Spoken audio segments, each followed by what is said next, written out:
ಇನ್ನು ಸರ್ಕಾರ ಇರೋದು ಇನ್ನು 2 ವರ್ಷ ಇರ್ತದೆ. ಇವತ್ತು ರಾಜ್ಯದ ವಿಷಯದಲ್ಲಿ ನೀವು ಕೇಳ್ಬೋದು, ಹಲವಾರು ಸಮಸ್ಯೆಗಳು ಅವ್ರು ಪದೇ ಪದೇ ಹೇಳ್ತಾರಲ್ಲ, ದಮ್ಮಿಲ್ಲ, ಅದೇನೋ ತಾಕತ್ತಿಲ್ಲ ಅಂತ ಹೇಳ್ತಾರೆ. ಇವ್ರ ದಮ್ಗಳೆಲ್ಲಿ ಹೋಗೋವೀಗ? ನಮ್ಮ ದಮ್ಮು ಆಮೇಲೆ ನೋಡೋಣಂತೆ, ದಮ್ಮು ತಾಕತ್ತು ಇಲ್ಲ. ಬಟ್ ಇವ್ರೇನು ಮಾಡ್ತಾವ್ರೆ? ಪಾದಯಾತ್ರೆ ಮಾಡ್ಕೊಂಬಂದರು, ನಾವೇನು ಪಾದಯಾತ್ರೆ ಮಾಡಿದ್ವಾ? ಕೇಂದ್ರ ಸರ್ಕಾರದ ಮುಂದೆ ಯಾವ ರೀತಿ ನಡ್ಕೋಬೇಕು ಅನ್ನೋದನ್ನೇ ಮೊದಲು ಇವರು ಕಲಿತೆ. ಪ್ರತಿನಿತ್ಯ ಕೇಂದ್ರ ಸರ್ಕಾರನ ಬೈಕೊಂಡು ಓಡಾಡಿದ್ರೆ ರಾಜಕಾರಣ ಮಾಡೋದು ಬೇರೆ.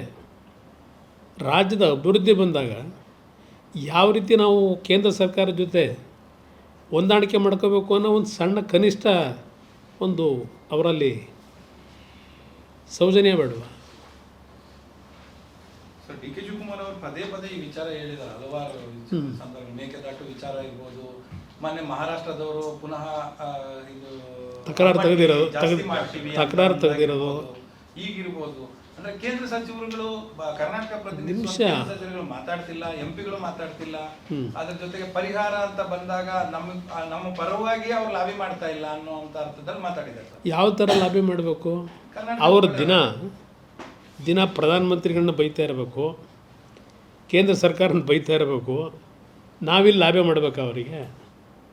ಇಲ್ಲ, ಹೋಗಲಿ, 1.5 ವರ್ಷ ಆಯ್ತಲ್ಲ, ಇವತ್ತಿನವರೆಗೆ ಯಾರಾದರೂ ಒಬ್ಬ ಮಂತ್ರಿ ಬಂದು ಅನ್ನೋದು ಚರ್ಚೆ ಮಾಡಿದ್ರೆ? ಯಾವುದೋ ಬೀದಿಲಿ ನಿಂತ್ಕೊಂಡು ಮಾತಾಡಿದ್ರೆ ಆಯ್ತಾ? ಪಾದಯಾತ್ರೆ ಮಾಡಿ ಬಂದರೆ ಅವರು ತಾನೇ ನೀರು ಕೊಡ್ತೀವಿ ಅಂತ. ಇದು ಬಿಟ್ಟುಬಿಡಿ, ಹೋಗಲಿ ಆಯ್ತಪ್ಪ, ಮೇಕೆದಾಟಿದ್ದು ಒಂದು ಕಡೆ ಇರಲಿ. ಎತ್ತಿನಹೊಳೆದು ಫೌಂಡೇಶನ್ ಹಾಕಿದ್ದೆ ಯಾವಾಗ? ಇವರು ಸಿದ್ದರಾಮಯ್ಯರೇ ಹಾಕಿದ್ದಾರಲ್ಲ ಎತ್ತಿನಹೊಳೆ ಫೌಂಡೇಶನ್ ಚಿಕ್ಕಬಳ್ಳಾಪುರದಲ್ಲಿ. 2014 ಪಾರ್ಲಿಮೆಂಟ್ ಚುನಾವಣೆಗೆ ಮುಂಚೆ ಹಾಕಿದ್ರು. 1 ವರ್ಷದಲ್ಲೋ 3 ವರ್ಷದಲ್ಲೋ ನೀರು ಕೊಡ್ತೀನಿ ಅಂದರು. 10 ವರ್ಷ ಆಗೋಯ್ತು. ಈಗ ಎಲ್ಲಿದೆ ನೀರು? ಎಲ್ಲಿಗೆ ತಗೊಂಬಂದರು? ಹೋದ ವರ್ಷಲೇ ಹೇಳಿದ್ರು ಬರೀ ಜೂನಿಗೆ ಕೊಟ್ಬಿಡ್ತೀವಿ ನೀರನ್ನ ಅಂತ. ಅಲ್ಲಿ ಯಾರು ಇವ್ನು ನಡ್ಕೊಂಡಿರೋರು ಎತ್ತಿನಹೊಳೆಯಲ್ಲಿ?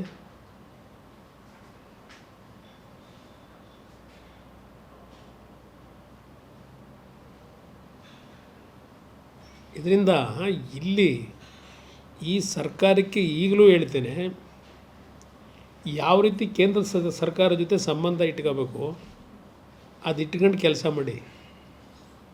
ಬರೀ ಬೈಯೋದ್ರಿಂದ ಆಗಲ್ಲ. ನಮ್ಮ ದಮ್ಮು ನಮ್ಮ ತಾಕತ್ತು ತೋರ್ಸೋಕ್ಕೆ ನಾವಿಲ್ಲಿ ಬಂದಿಲ್ಲ. ಇಲ್ಲಿ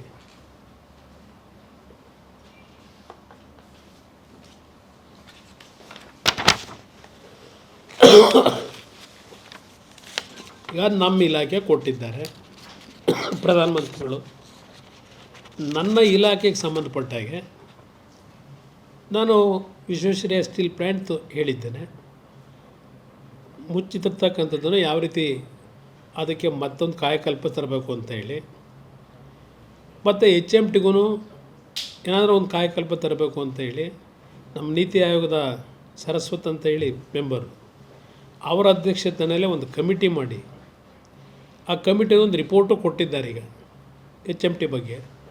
HMTದು ಬರೀ ಬೆಂಗಳೂರು ನಗರದ್ದಲ್ಲ, ಹೈದರಾಬಾದು ಕೇರಳದಲ್ಲೂ ಏನಿದೆ ಆ ಬ್ರ್ಯಾಂಚ್ಗಳನ್ನು ಯಾವ ರೀತಿ ಅದಕ್ಕೆ ಮರುಜೀವ ಕೊಡಬೇಕು. ನನ್ನ ಕೆಲಸ ನಾನು ಇಲಾಖೆ ಡ್ಯೂಟಿ ಮಾಡ್ತಾ ಇದ್ದೀನಿ. ನನಗೆ ಕೋಆಪ್ರೇಷನ್ ಪ್ರಧಾನಮಂತ್ರಿಗಳು ಕೊಟ್ಟಿದ್ದಾರೆ. ನೀವು ನಮ್ಮಗಳಿಗೆ ಅಲ್ಲೆಲ್ಲೋ ರಸ್ತೆಯಲ್ಲಿ ನಿಂತ್ಕೊಂಡ್ಬಿಟ್ಟು ಏನು ಮಾಡ್ತಾಯಿದ್ದೀರಿ ಅಂದರೆ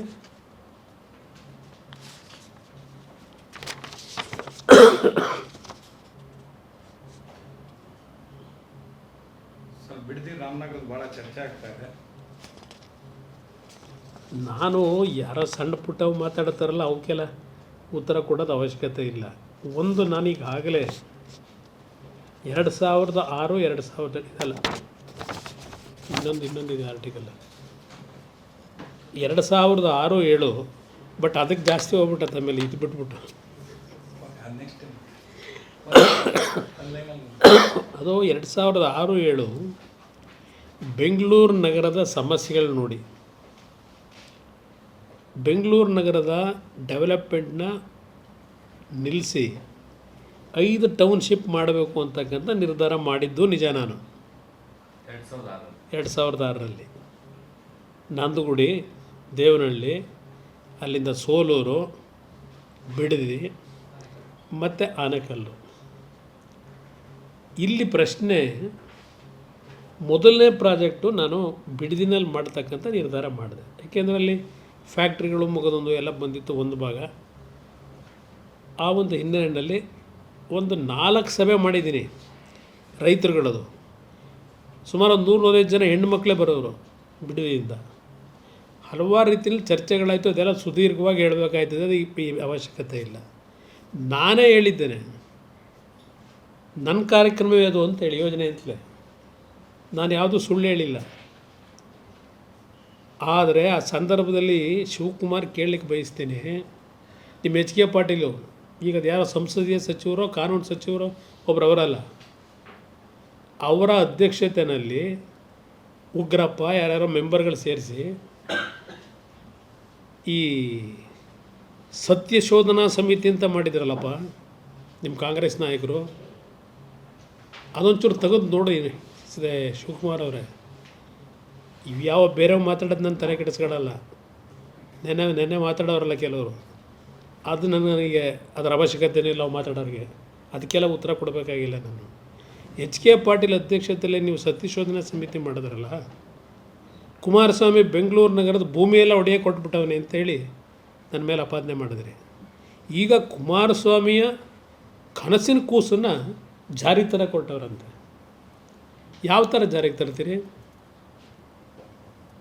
ಯಾವನಿಗೋ ಒಬ್ಬರಿಗೆ 500 ಎಕರೆ ನೀನು ಮಾಡಪ್ಪ ಅದೆಂಥದ್ದು IT ಕಾರಿಡಾರು, ಇನ್ನೊಬ್ಬರಿಗೆ ಇನ್ಯಾವುದೋ ಒಂದಿದು ಭೂಮಿ ಹಂಚ್ಕೊಳಕ್ಕೆ ಮಾಡಿದ್ದೀರಿ. ಇದನ್ನು ಯಾವ ಥರ ಪ್ರಾಜೆಕ್ಟ್ ಮಾಡೋದಕ್ಕೆ ನಿಮ್ಮಲ್ಲಿ ಸಿದ್ಧತೆ ಮಾಡ್ಕೊಂಡಿದ್ದೀರಿ? ಇನ್ನು ಸರ್ಕಾರ ಇರೋದಿನ್ನು 2 ವರ್ಷ ಇರ್ತದೆ, 2.5 ವರ್ಷ ಇರಬೇಕಿನ್ನು. ಈ 2.5 ವರ್ಷದಲ್ಲ ಪ್ರಾಜೆಕ್ಟ್ ಪ್ರಾರಂಭ ಮಾಡೋಕ್ಕಾಗುತ್ತೆ ನಿಮ್ಮ ಕೈಲಿ? ನಾನು ಅವತ್ತು ಮಾಡಿದ್ದು 60,000 ಕೋಟಿ ವೆಚ್ಚದಲ್ಲಿ, 60,000 ಕೋಟಿ 2006-7. ಅದಕ್ಕೆ ಕೇಂದ್ರ ಸರ್ಕಾರದಿಂದ ಎಕನಾಮಿಕ್ ಅಫೈರ್ಸಿಂದ ಪರ್ಮಿಷನ್ ತಗೊಂಡಿದ್ದೀನಿ. ಆಮೇಲೆ ಅದು ಅಲ್ಲಿಗೆ ನಿಂತೋಗಿದೆ. ಭೂ ಸ್ವಾಧೀನ ಪ್ರಕ್ರಿಯೆಗಳು ನಾನು ಮಾಡಿರಲಿಲ್ಲ ಆಗಲೂ ಸಹ. ಆ ಪ್ರಾಜೆಕ್ಟ್ನ ಒಂದು ಪೂರ್ಣ ಸಿದ್ಧತೆಗಳಾಗೋವರೆಗೆ ಆ ರೈತರುಗಳನ್ನು ಯಾವ ರೀತಿ ನಾನು ಉಳಿಸ್ಕೋಬೇಕು ಆರ್ಥಿಕವಾಗಿ ಅವರನ್ನು, ಅಲ್ಲಿವರೆಗೂ ನಾನು ಭೂ ಸ್ವಾಧೀನಕ್ಕೆ ಅದಕ್ಕೆ ಕೈಯೇ ಹಾಕಿರಲಿಲ್ಲ. ನಾನು ರೆಕಾರ್ಡ್ ಇಲ್ವ? ತೆಗೆದು ನೋಡಲಿ. ನೀವೀಗ ಮಾಡೋಕ್ಕೆ ಹೊರಟಿರೋದೇನು? ಈಗಾಗಲೇ ಒಂದು 2-3 ಸಾವಿರ ಎಕರೆ ಯಾವ ಥರ ಏನೇನು ಮಾಡಿದಿರಿ ಅನ್ನೋದು ಗೊತ್ತಿದೆ ನನಗೆ. ಈಗಿನ ವ್ಯವಸ್ಥೆಗಳಿದೆಯಲ್ಲ, ಈ ವ್ಯವಸ್ಥೆಗಳಲ್ಲಿ ನೀವು ಮಾಡ್ತಕ್ಕಂಥ ಈ ಕರ್ಮಗಳನ್ನು ತೊಳೆಯಲಿಕ್ಕಾಗೋದಿಲ್ಲ. ಇದಕ್ಕೆ ಆ ನಾಡಿನ ಜನ ಏನಾದರೂ ಒಂದು 5 ವರ್ಷದ ಗೌರ್ಮೆಂಟ್ ಕೊಟ್ಟರೆ, ಅವತ್ತು ಏನೇನು ನಡೀತಿದೆ ಕರ್ನಾಟಕ ರಾಜ್ಯದಲ್ಲಿ, ಕರ್ನಾಟಕ ರಾಜ್ಯದ ಸಂಪತ್ತನ್ನು ಯಾವ ರೀತಿ ಲೂಟಿ ಹೊಡೆಯತಕ್ಕಂಥ ಕೆಲವೇ ಮಂದಿ ಇದ್ದೀರಿ, ಅದರ ಮೇಲೆ ಏನು ಕಠಿಣವಾದ ಕ್ರಮ ತೆಗೆದುಕೋಬೇಕು ತಗೋಬೋದು. ಜನ ಬುದ್ಧಿವಂತರಾಗಬೇಕು. ಯಾವುದೋ ಕುಮಾರಸ್ವಾಮಿ 40 ವರ್ಷದ ಹಿಂದೆ ಖರೀದಿ ಮಾಡಿದ ಭೂಮಿ,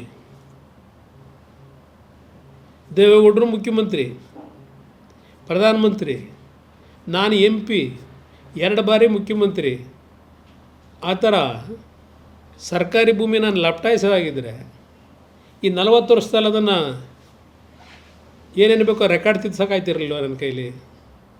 ಅದಕ್ಕೂ SIT ಈಗ ಇವ್ರದ್ದು.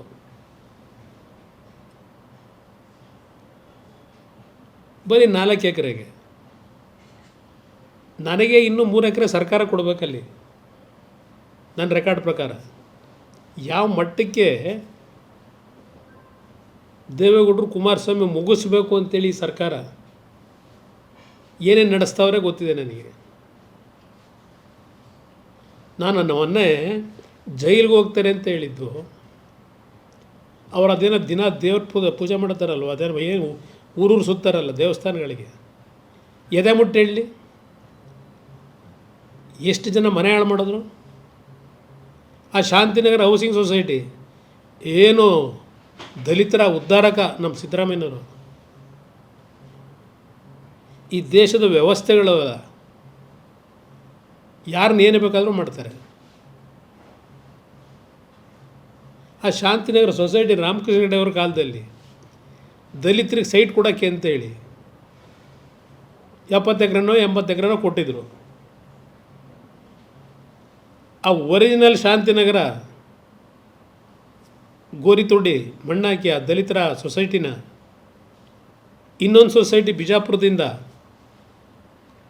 ಯಾವುದೋ ನಿಮ್ಮ ತರಕಾರಿ ಸೊಸೈಟಿ ಅದು ಹಾಪ್ಕಾಮ್ಸ್ದು ಆ ರಿಜಿಸ್ಟ್ರೇಷನ್ ತಗೊಂಬಂದು ನಕಲಿ ಮಾಡ್ಕೊಂಡು ಈ ಕಾನ್ಸ್ಟಿಟ್ಯೂಷನಲ್ ವ್ಯವಸ್ಥೆ ಒಳಗೆ ಏನೇನು ಮಾಡ್ಕೊಂಡವ್ರೆ,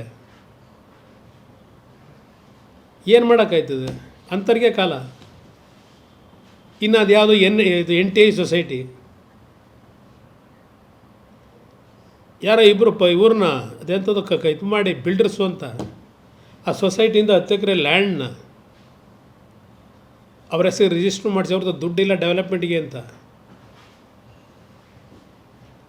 ಇವಕ್ಕೆಲ್ಲ ಭಾಳದೆ ಒಂದೊಂದು ದಿವಸ ಬೇಕು ಇವಕ್ಕೆ ಮಾತಾಡೋದಕ್ಕೆ ರೆಕಾರ್ಡ್ ಇಟ್ಕೊಂಡು ಸುಮ್ಮನೆ ಬೀದಿಲಿ ಇದ್ರ ಉತ್ತರ ಕೊಡೋದಲ್ಲ, ಎಲ್ಲ ಇಟ್ಟಿದ್ದೀವಿ.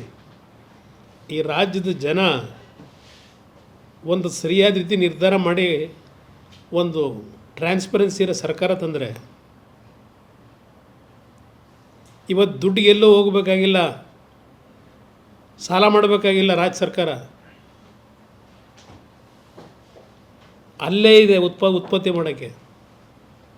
ಎಷ್ಟು ಲಕ್ಷ ಕೋಟಿ ಬೇಕು? ಬೆಂಗಳೂರು ಕಟ್ಟಿರೋ ಕೆಂಪೇಗೌಡರು ಕಟ್ಟಿರೋ ಬೆಂಗಳೂರು ಇದೆಯಲ್ಲ, ಇಡೀ ರಾಜ್ಯನ ಸಂಪದ್ಭರಿತವಾಗಿ ಅಭಿವೃದ್ಧಿ ಮಾಡ್ತಕ್ಕಂಥ ಶಕ್ತಿ ಇದೆ ಅಲ್ಲಿ.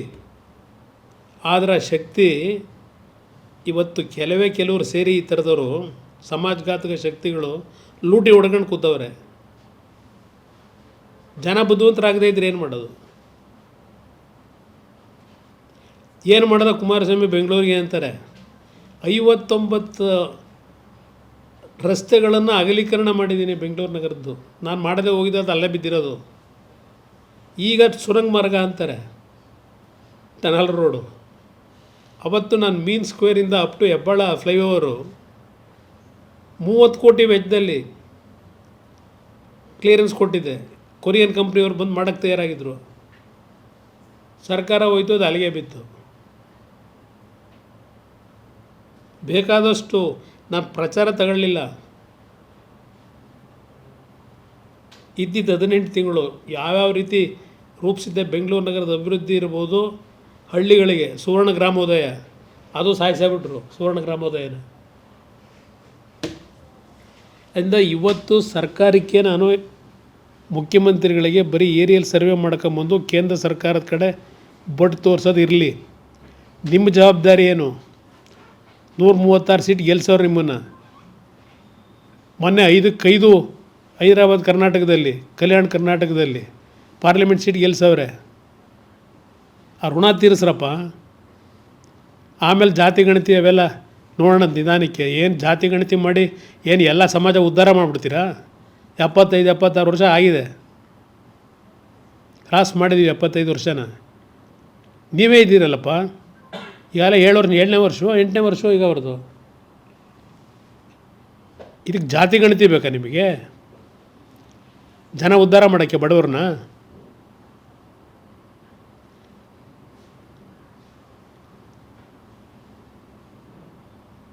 ಜಾತಿ ಗಣತಿ ಮಾಡಿಬಿಟ್ರೆ ಅದೇನೋ ಒಂದು ಎಲ್ಲ ದೊಡ್ಡ ಪರಿವರ್ತನೆ ತಂದುಬಿಡ್ತಾರೆ ಇವರು. ಏನು ದೊಡ್ಡ ಮಹಾನ್ ಘನದಾರಿಕೆ. ನಾನು 2006 ನಮ್ಮ ಹಿರಿಯ ಅಧಿಕಾರಿಗಳ ಸಭೆಯಲ್ಲಿ ಹೇಳಿದೆ, ಪ್ರತಿ ಜಿಲ್ಲೆನಲ್ಲಿ ಪ್ರತಿ ಮನೆಗಳದ್ದು ಒಂದು ಅನಾಲಿಸಿಸ್ ಮಾಡಿ ಅವ್ರ ಕುಟುಂಬದಲ್ಲಿ ಎಷ್ಟು ಜನ ಮಕ್ಕಳು, ಎಷ್ಟು ಜನ ಓದಿದ್ದಾರೆ, ಜಮೀನು ಎಷ್ಟಿದೆ, ಯಾವ ಥರ ವಾಸ ಮಾಡ್ತಾ ಇದ್ದಾರೆ, ಅದನ್ನು ತಯಾರು ಮಾಡಿ ನಿಮ್ಮ ಜಿಲ್ಲಾ ಕಚೇರಿಗಳಲ್ಲಿ, ತಾಲೂಕು ಕಚೇರಿಗಳಲ್ಲಿ ಸಂಪೂರ್ಣ ಪ್ರತಿ ಹಳ್ಳಿಯ ಪ್ರತಿ ಕುಟುಂಬದ ಮಾಹಿತಿ ಇಡಬೇಕು ಅಂತ ಹೇಳಿದೆ, ಮಾಡಬೇಕು ಅಂತ ಹೊರಟಿದ್ದು. ನಿಮ್ಮ ಜಾತಿ ಗಣತಿ ಮಾಡಿದ ತಕ್ಷಣ ಇಲ್ಲಿ ಬರೀ ರಾಜಕೀಯದ ಒಂದು ನಿಮ್ಮ ತೆವಲುಗಳಿಗೆ ಸಂಘರ್ಷಕ್ಕೆ ಎಡೆ ಮಾಡಿಕೊಟ್ಟು ಜಾತಿ ನಡುವೆ ಜಾತ್ಯತೀತ ಇವರೊಬ್ಬರೇ, ಇನ್ನು ಉಳಿದವರು ಯಾರು ಜಾತ್ಯತೀತ ಇಲ್ಲ. ನಿಮ್ಮ 2,000 ರೂಪಾಯಿನಲ್ಲಿ ಜನ ಇನ್ನೂ ಬದುಕ್ತಾ ಇಲ್ಲಪ್ಪ. ಸಲ ಒಂದು ಹೆಣ್ಣುಮಗಳು ಗದಗಿಂದ ಬರ್ತಾಳೆ, ಹಸುಗಳು ಸತ್ತೋಗಿ, ನನ್ನ ಕಿಡ್ನಿ ಯಾರಿಗಾದ್ರೂ ಮಾರಿಸ್ಕೊಟ್ಬಿಟ್ಟು ಅದೆಷ್ಟು ದುಡ್ಡು ಬರುತ್ತೆ ಕೊಡಿಸಿ 1-2 ಹಸು ತಗೋಬೇಕು ಅಂತೇಳಿ ಇನ್ನೂ ಬದುಕಿದ್ದಾಳೆ ಆ ಅಮ್ಮ. ಬೇಕಾದಷ್ಟು ಉದಾಹರಣೆ ಕೊಡಬಲ್ಲೆ. ಅದರಿಂದ ಇಲ್ಲಿ ಇವತ್ತು ಉತ್ತರ ಕರ್ನಾಟಕದ ಪ್ರವಾಹ ಇದೆಯಲ್ಲ,